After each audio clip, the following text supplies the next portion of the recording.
What's up, everybody? How we all doing? All right, all right. We're here for our weekend update for the games that were played last week.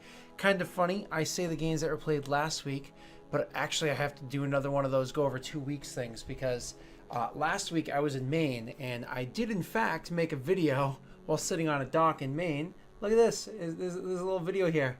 What's up, everybody? How we all doing? So You said tool? because this is a little It's this guy right here. unconventional from the usual Yeah, it's Saturday unconventional. Anyways, short version for why that didn't go up was I was using QuickTime on my iMac to get it nice and quick, my MacBook, whatever, to get it nice and quick and up there while I was in Maine. That recorded it as an MOV and converting it over to an MP4. It just the short version is it was taking about 8 or 9 hours, and I couldn't get the conversion to happen. So I'm just gonna go over both of them right now. Not the end of the world. So let's go over what happened the past 2 weeks and all of the different shows. So as you can see, there's over here an update to the schedule of what it is that we do. Eberron Chapter 2 is over there now, and I'm no longer a part of Roll For It. They went with an all UK crew for the Friday show. So this is the ones, I keep doing that, the ones over here that I'm actively a part of. Moving on, let's get started. What is going on for the past 2 weeks shows? Well, let's start with Edge of Morality. So hopefully by now you've completely caught up in what was going on in this show. You saw everything that happens. So I'm going to go over it pretty quickly. Let's see. The whole party had a couple of moments where, like, Otto got to have a heart-to-heart with one of the NPCs that was made by Dean Cuddy. His name's Simwick. More or less, Simwick admitted to Otto that he'd been cheating him. Otto didn't mind. He kind of forgave him for it and all that, and so they were able to, like, build a friendship that's going to be able to last moving forward. So theoretically, a reoccurring NPC. We got to have the party meet Grauman's new bird, the gigantic bird that Grauman has now. So that was kind of cool that we had that happen. The party interacted with it very differently. We had the bird thumbs up that started happening. Rye's scared to shitless of it and just wants to eat the thing. That whole bit was happening. Then we had the whole party just had like a big kumbaya moment where they're trying to pull Otto back off of the cliff that Thonk had been pushing him closer and closer towards. Eventually the party left and they head to Silvery Moon. Inside of Silvery Moon, they met somebody by the name of Sook. Sook had been teaching, was a seer. It was a stereotypical blind seer. When she still had eyes, she had many different seer abilities. Since she lost her literal vision, her actual vision, she lost most of her seer abilities too. But she still has the ability to see connections between people, like strands that pull people together and tell them that they're destined to be of significance in one another's lives. So she still has that seer ability, plus little bits beyond that, but nothing like what she originally had as a child growing up. So anyway, she met with the party, Rye specifically, and more or less just gave Rye a whole bunch of information that she already knew. Why would I do that? Well, the whole idea is that her whole everything is so clouded, is so like hidden behind these shrouds of darkness that not even a seer can easily pierce their way through it. We, of course, are going to start unfolding things starting next session. But it was really cool to see just somebody of significant power being like, hey, yeah, I can't even see through this very, very well. And so it's just kind of like showing to Rye that, like, whatever is happening is rather monumentous, and it's talked about how whatever she's going to be doing in the near future, there was a whole bunch of different lives that are tied to it. So that's going to be fun. It was kind of like foreshadowing to her plot line. Yay. But the thing that everybody wants to talk about, of course, is Thonk. Hashtag fuck Thonk. Hashtag rip Thonk. You know, and so Thonk, he went and he finally met with the paladin that he was sent to hunt him down because he destroyed a dwarven artifact, or at least a powerful magic item to a dwarven god. He finally met with him. He met with that paladin and killed him. Actually came out on top for that battle. Yay! But then one of the other NPCs that was traveling with him kind of made a threat at the party, and he turned around and was like, I can't let this happen. So turned around and jumped right back into the fray and attacked them and actually killed that person. And when he killed that NPC, one of the other NPCs is like, no, mother! And like jumped down and cast a quick healing spell to bring her back to life, or vivified to bring her back to life. So yay, she came back. Now, this is where things went a little sideways from where I thought they would. What Thonk did was he was like, well, if I'm going down, I'm going to fucking make sure I do some salty shit first. And like killed her a second time, knowing most likely they wouldn't have the ability to save her a second time. So spear shot down, I killed the bitch and she's gone forever. She's dead, D-E-D, dead. Yay, good for you, Thonk, you got a little bit of vengeance there. That's not what I expected Thonk to do. What I expected Thonk to do was to look down at this person that he just murdered and was just barely saved, and like use some sort of intimidation or something like that to be like, listen, I killed you once. You come after my friends and I won't be so merciful next time. And then like kind of like use this moment to be like him and I had our business. Why don't you just kind of fuck off? And I'm going to go my way and you go yours because we've resolved our business. And then him to continue on. He chose not to do that. He chose to do the spike second kill and to just let the combat play out normally.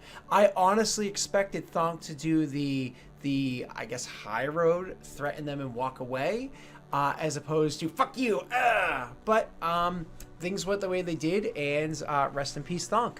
We will see how the story plays out moving forward. We'll see how Mathis handles that moving forward, but you know, that's his choice, right? So yeah, I don't know what your opinion of that would be, but that was kind of like my take on how I expected Mathis to handle that situation. But you know how it is with D&D. Mathis or any PC can do whatever they want, no matter what you kind of plan them to do along the way.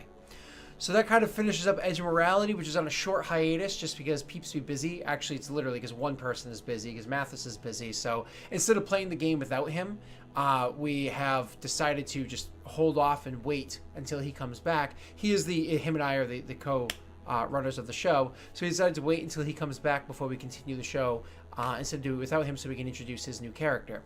No, my lips are sealed on that one. I'm not going to tell you anything. All right. So that's how that one finished. That brings us to our next game, Mass Effect 2164. Now, we only have one session to go over with Mass Effect 2164 because we didn't play 2 weeks ago because my daughter was very, very sick. We did play last week despite the fact that Mother Nature itself tried to stop us, dropped a tree in my way, took away power from the house, and but we got back there. Woohoo! We actually got to play the game. So Mass Effect 2164 was a great session. We had a lot of good fun this past week because what happened was after the party had finished everything they did, they went through the dogfight, they fought and won the dogfight, saved the Volus, killed the Batarians. Woohoo!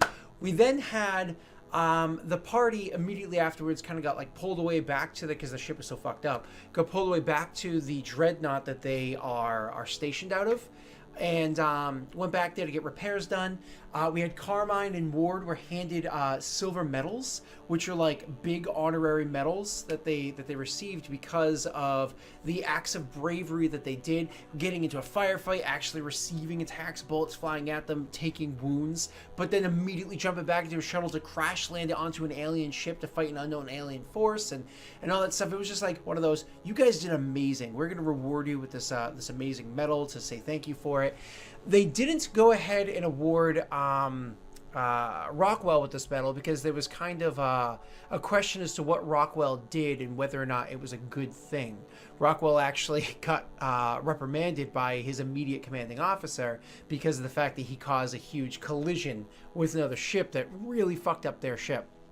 Repairs were made, but is the ship really as good after the first repairs are made? I guess we'll find out as time goes. But so there was a question as to whether or not he really deserved what he had received, or deserved reprimanding or whatever. But then after a meeting with the admirals in front of his captain, he came to find out that a lot of reports came in to support his claims that what he did was the correct thing to do. And actually, by recommendation of his captain, he's being put forward for promotion so he can head back to the academy, finish his training to become a legitimate officer, to become an O1, which is a lieutenant second class. Instead of being what he is now, which is an E4. So it would be a big promotion for him. So kudos to Rockwell on that one, but that's even being put on hold as they start their new mission. Their new mission was an exciting one for me because I got to take them out of like, oh, this is a super put together Alliance world where all these super wealthy people are that take the Alliance protection, but kind of like try not to be a big part of the Alliance culture. And, kind of portray how that one is there, and go to the exact opposite side of the human spectrum, which is a shithole that's completely torn apart by war with themselves. There's barely even any aliens on the planet. It's mostly humans on the planet. So that being said, it's one of those, I thought the whole purpose of this first campaign was to show what the world's perspective is, what humans think of aliens. So shouldn't we be dealing with aliens? Well, they are in ours. They're also seeing the humans' perspective of humans in this world. So I'm really trying to show what the Alliance is seen by others, including humanity itself, and how the Alliance views itself, and so on and so forth. So it's really cool to show that other side of things by bringing them to this new world. 8 is the official name of the world, even though its name's been changed a bunch of times. Theoretically, the planet's name is Tom right now. So. So that's exciting. That ended with a big question as to the people that they chose to land and work with. Are they the good guys? Are they the bad guys? Are they somewhere in between?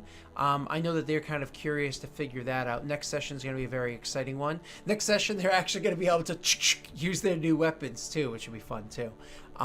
They had received a 25,000 credit silent patron donation to them, which is amazing because they bought a whole bunch of crazy shit and still have a lot of money left over. So kudos to the crew on that one. But that was how Mass Effect had ended for the week. I'm excited to see how the next session goes. I'm going to be way more amped to talk about it on my next weekend update. That brings us to our next game, Javik Scare. So Javik Scare is a really cool game. This is the one that Ollie DMs for me. Ollie gets to be the DM on this game. So, and I get to be the PC. I do have my cloak with me at all times in case I ever need it. Okay, I'm sitting on it, so I can't really... I have my cloak with me at all times, so I can always have a little bit of Forak with me. So, this game is a lot of fun. I wasn't a part of the session 2 weeks ago. Again, my daughter was sick. I did see about a third of it, so I got to see some of the shenanigans that they got themselves up and into, which was a lot of fun to view as a viewer watching the show. Ollie only had to do like maybe 2 minutes, 3 minutes, RP as Forak, maybe the total of 10 lines. So that made things easier for him as DM, thank God. But it was really cool coming back afterwards, knowing kind of what had happened, what had transpired without my being there, and just kind of scolding the party with like, how did you do this? This was so foolish of you. You shouldn't have gone down this path. You shouldn't have done these things. And then we got to have this amazing RP moment. So I want to say huge shout out and kudos to Arvine, who's playing Catelyn. Oh my God, it was so much fun because like my character comes in and he is somebody who's lawful neutral, but really tries to be good and tries to have this outside perspective of what is good in this world. Lawful to the group, literally lawful to the party because he knows very little else. Lawful to the party, but trying to be good. And so he has to challenge the party from a goodly perspective. But then you have Arvine, who Arvine's playing Catelyn. Catelyn herself, Cat. She is actually lawful good, I believe, but her perspective is less about good and more about law to the elven people. That more or less she's a lowly garbage pile human that looks up to these elves. Oh my God, elves, they're so amazing. I want to be elfin too. Oh, I want to be elfin so hard. And tries to be one of them. And honestly, Forak pities her. Like, ugh, really? Them? They're a bunch of douchebags that think that you're scum on the bottom of their shoe. Why would you ever want to look up to somebody that looks down on you? So he kind of pities that about her, but respects everything else that has to do with her character. And so he tried to explain to her, without being too offensive, that there is a better option than what they offer. But the simple fact of the matter is she's truly lawful to them and has more history and grounding in this world and her perspective than he does. So the only chance that he really had to succeed in this argument was to have one, or God forbid, both of the other party members take his side. Unfortunately, the one party member that was more than likely to take his side wasn't able to be there. And so he kind of fell flat on that one. And then the one that he was less likely to pull to his side was there and very quickly took to her side. So he made several arguments, and then after he like lost all of them, did a few grasping at straws ones, realized that there was no way he was ever going to make that argument actually work. So he gave up and just agreed to go with the party. And aside from one snide comment later on to a guard, he agreed to drop the point and has not brought it back up again. He'll only bring it back up again if and when something comes along that would rekindle that argument. But he's gritted his teeth and is going along with the party as of now, because once again, his only true law right now is to those around him. They've bled with him and for him. Catelyn has many times jumped between an axe or a blade and himself. He has to respect her and what she is and what she represents, even if he does pity that one major aspect of her character. So I'm excited to see where this plot is going. Actually, that experience that we just had on the bridge at the very end, that battle that just took place, oh man, there's two big RP things that I really need to go into about that. I mean, who that dwarf was, what she represents, who the dwarf was, what she represents in attacking, who this woman is, what she represents, the fact that Catelyn jumped forward, and I got to avoid one big RP thing because she actually was able to pull that greatsword and have an amazing hit and do incredible, and thank God that she did that. It's super cool because I just fixed that sword for her, so I got to be linked to that in a way. But I was thank God one more hit and I would have had to like pull something out from under my hat that I'm not going to talk about right now because spoilers that I don't want to give away until it comes out on screen. But a really big RP thing that I want to have happen after that combat. It was just so exciting to have that play out the way it did, and I don't know, the whole thing was super cool. So I'm kind of rambling at this point, but I actually think I loved before the dynamic between Vale and Forak the most. Unfortunately, I think we only played like one session together. I'm starting to really love the dynamic between Kat and Forak because they both try to be the same thing from a very different perspective. He is not a dwarf, but is fucking trying to be a dwarf. And she is not an elf, but is fucking trying to be an elf. And so both of them are not what they are trying to be, and what they're trying to be is polar opposite of each other. And so there's like kind of this like blending that's happening there, and I love it. I appreciate it. I'm super excited to see how that plays out. So anyways, I've rambled on enough about Javik Scare. I'm having a lot of fun playing the character and seeing how things go. We'll see. We'll see how the plot plays out too. All right, that brings us to the next one, which is, of course, the vampire game.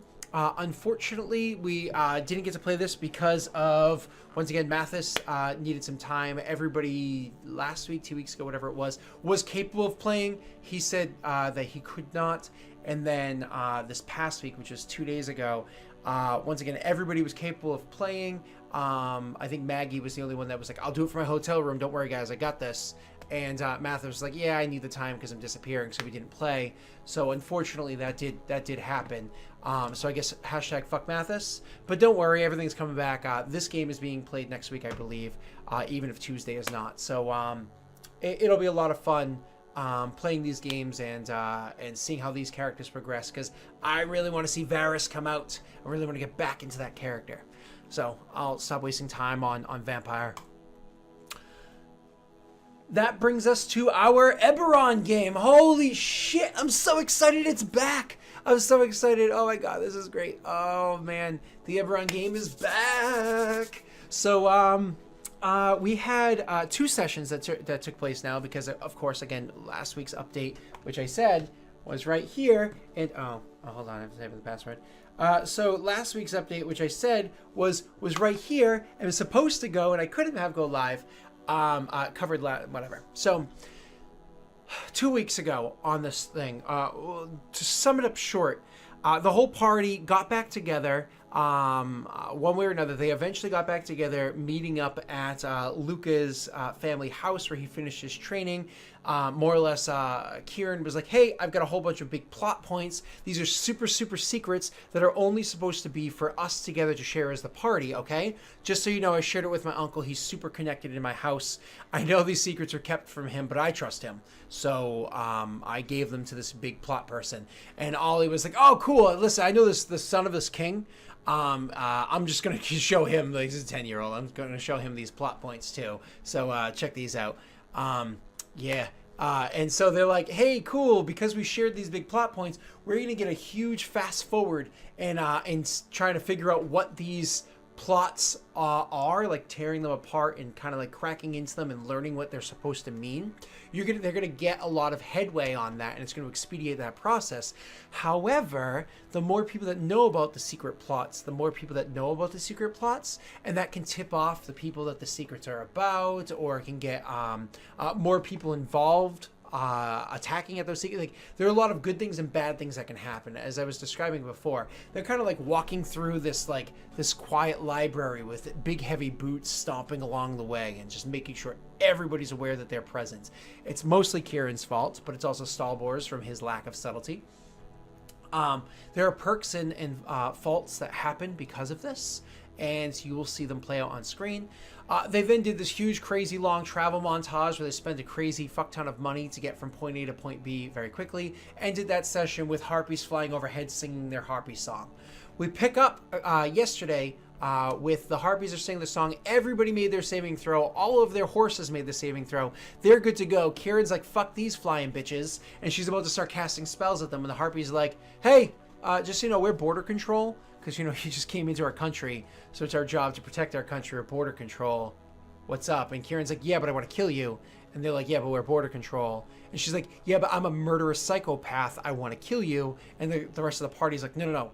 They're border control. Please don't kill border control. She's like, yes, but murderous psychopath. And they're like, ugh. And they move on and they have a conversation with them. They happen to find the fact that Luke is there is very interesting, and they offer an escort for the party.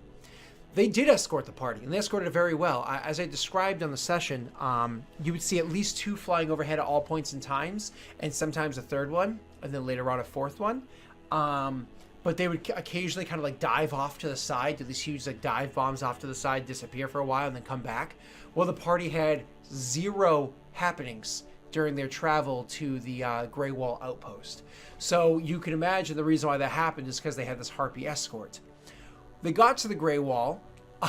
They didn't expect to see things the way that they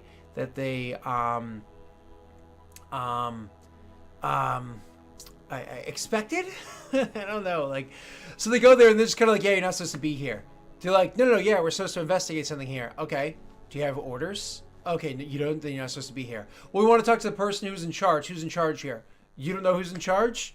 No, that's why we're asking who's in charge here. Well, if you don't know who's in charge, clearly you're not supposed to speak to who's in charge, so fuck off and leave. And so they're like really upset by the fact that this guard is just doing their job. The guard has orders. The orders are, if somebody's not supposed to be here, don't let them here. And they're like, yeah, but that's not okay. Like, well, if the guard's not supposed to be here, don't let them here. They're like, yeah, but. So eventually Kieran's like, okay, I'm a murderous psychopath. I'm going to go up there and start killing people. And so she starts like flying up, and then she has 2 ballistas, not baristas, 2 ballistas point at her. 8 archers come over, crossbows pointed at her. More or less she did. And she's like, okay, I'll stop flying. I'm just saying, what the fuck? So instead they get shoved into a prison cell for what ends up being the entirety of, I think, 19 days in a prison cell for 3 of them. one of them, Luca, is only in a prison cell for 2 days, and he has to do a whole bunch of work around to keep himself there. And that was how they were able to get there and start asking questions and so on and so forth.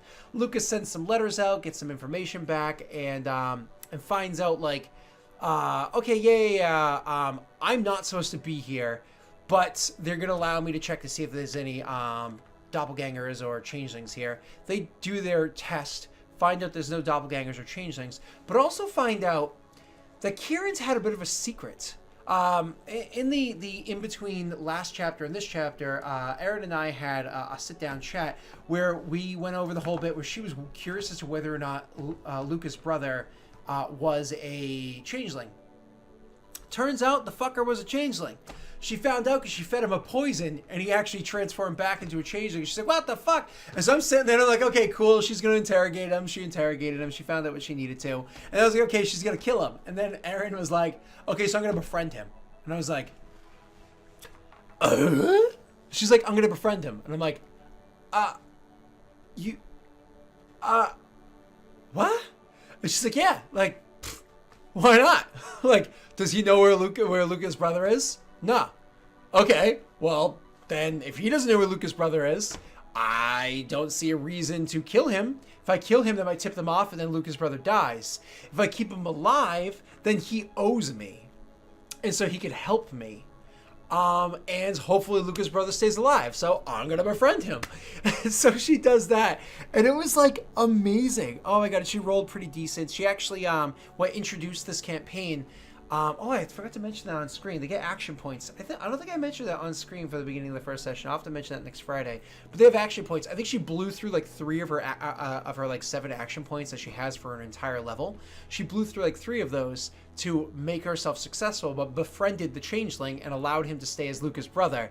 And so he's there. And more or less, the only thing that he's truly beholden to her of is if the organization that he works for, which is Dusk, if the organization that he works with or whatever, is coming after her, coming for her, or whatever, coming for the party, then they're supposed to get a heads up about it. She's supposed to know in advance. Well, that's why Lucas sent the letter out there and received. I don't think any of them are part of it. So if they're changelings at that house that have nothing to do with his organization, he might not know. But, that's kind of where that stands. So anyways, the whole party's super suspicious of Kieran and makes her drink the poisons to see if she's going to be a changeling as well. Turns out she's not one. They put that aside. Super party, like we're talking party tension between Luca and Kieran. So much fun to watch. Oh my God, I loved watching it. It was so great. Really good RP. I love it because Erin, I know Erin in real life, obviously. She's going to be my sister-in-law if they ever tie the knot. They've been engaged for a long time. I know Erin really well in real life. She's from the Midwest. She's actually a really kind and soft person, generally very soft-spoken, so on and so forth. Even when she's angry, she's generally soft-spoken. Usually if she blows up on somebody, like angrily, grr, it's only like me or my little brother, just because my relationship with her, it gets to that point. So watching her play that character in-game, like that super angry blow up, I'm like, oh my God, she's doing it so well. That was such great RP. I loved it. It was so good. Watching Will play Luca's character on the other end of it was just wonderful. Seeing how he countered against it. It's just good RP, good stuff. So just like kudos there. And then it all ended with Roland hopping on his horse, and now he's leaving the camp. The last night that the party's supposed to be there, they're leaving the next day. He's leaving the camp. But why? Why? Why is he leaving? The question is he a changeling? Is he trying to get away before they realize what's going on? So Luke is kind of thinking, maybe I should follow him, but how am I going to do that when he's on a horse and going down the mountain? Granted, he'll have to slowly go down the mountain as I described as they came up. And I don't have my horse yet and I have to leave my party behind. Or maybe I tackle him off of the horse and try to force feed him the poison, or blah, blah, blah, blah, blah, blah, blah. So it's kind of a question as to what's going on or why. And that's literally how we're going to be starting next session. I know exactly why. And so it's super exciting for me, but I'm excited for how everybody else gets to see it play out. This whole plot, I'm excited for this plot because I get to listen to people's guesses, and I know which guesses are accurate and which guesses are way off base, and I'm not going to say which are which, but I can tell you that it's a lot of fun to listen because I know where it's going. All right, and the last thing I'm going to talk about today is Adventure Camp. So Adventure Camp is, of course, the one that we're going to be doing on Fridays when we can't get a Friday session going. I actually should really check with my crew and see what games we're not going to be able to play in the near future so I can start finding in who's going to sub in. A big shout out to Tiv, who came in one time before. I super appreciated Tiv. Thank you so much. I have a bunch of other people I'd love to get involved in a game if, of course, they feel comfortable being in front of a webcam and playing.